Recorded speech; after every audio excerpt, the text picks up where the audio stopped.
Pengakuan masinis KA Probowangi tabrak minibus sudah nyalakan klakson bak sia-sia, 11 orang tewas.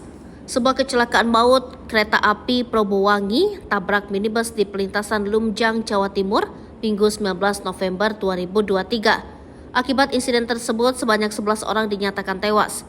Sementara itu, masinis KA Probowangi mengaku sudah sempat membunyikan klakson, namun sayang usahanya bak sia-sia.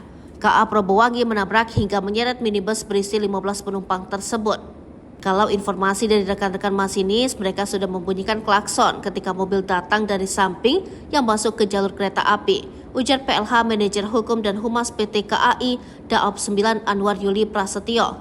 Namun akhirnya kereta yang terus melaju menghantam minibus tersebut hingga terseret. Masinis kemudian turun untuk mengecek kondisi rangkaian kereta. Setelah kondisi aman, kereta kemudian dilanjutkan lagi ke stasiun Kelakah untuk dilakukan pengecekan kembali, katanya. Setelah dilakukan pengecekan di stasiun Kelakah dan dinyatakan aman, kereta pun kembali melanjutkan perjalanan. Pengaman lokomotif sempat turun berapa senti tapi dinyatakan aman sehingga kereta bisa melanjutkan perjalanan tambahnya.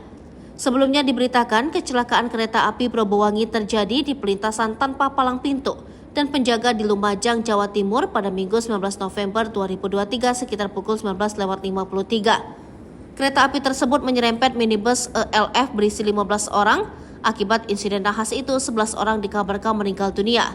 Mobil minibus tersebut diduga datang dari arah selatan dengan kecepatan tinggi. Namun saat hendak melintas, mobil tersebut terserempet kereta yang melaju dari arah timur hingga terseret beberapa meter dari pintu perlintasan.